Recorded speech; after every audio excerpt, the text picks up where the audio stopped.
going to do 4, and if you weren't watching the previous ones, I'm going to quickly read the main hypothetical.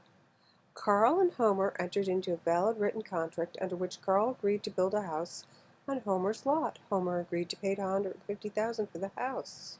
The contract stated Homer's duty to pay shall not arise unless and until the house is constructed in full compliance with the attached specification. Okay, so let's assume that the contract provided that Homer's payment for the house would be due upon receipt of the architect's certification that the house was built in accordance with the specification.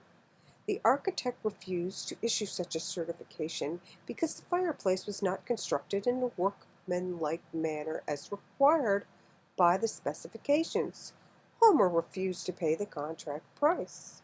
If Carl insists that the fireplace was constructed in a workmanlike manner and sues for the full contract price, who will prevail? A. Homer, unless Carl proves that the other architects would have been satisfied with the fireplace. B. Homer, if Homer proved the architect's refusal was in good faith.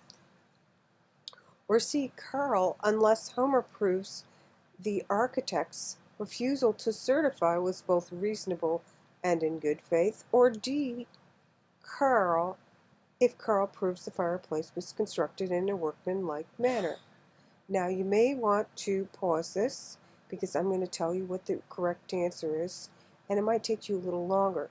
You should answer these questions in 1.8 minutes. That is the speed with which you should do it. But, okay, so go ahead and pause it and I'll tell you the answer. Okay, B. Homer, if Homer proved that the architect's refusal was in good faith. Now, why is that the best answer?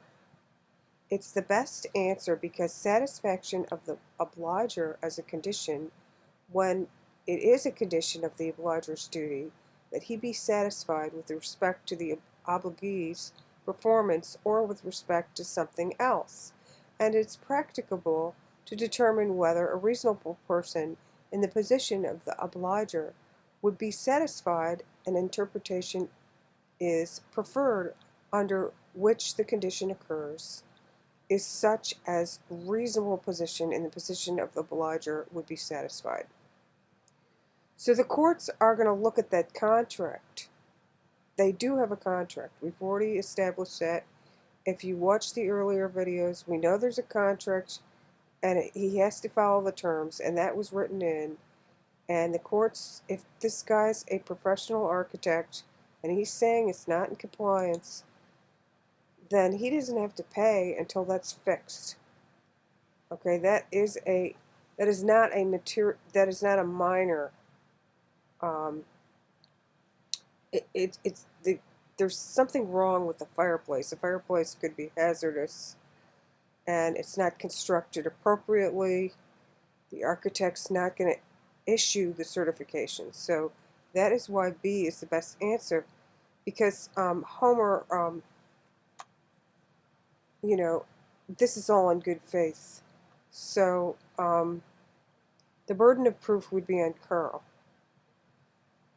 and he'd have to get another architect. But basically, you want to look at what the best answer is and what most likely would go down in court based on the circumstance and the facts presented before you.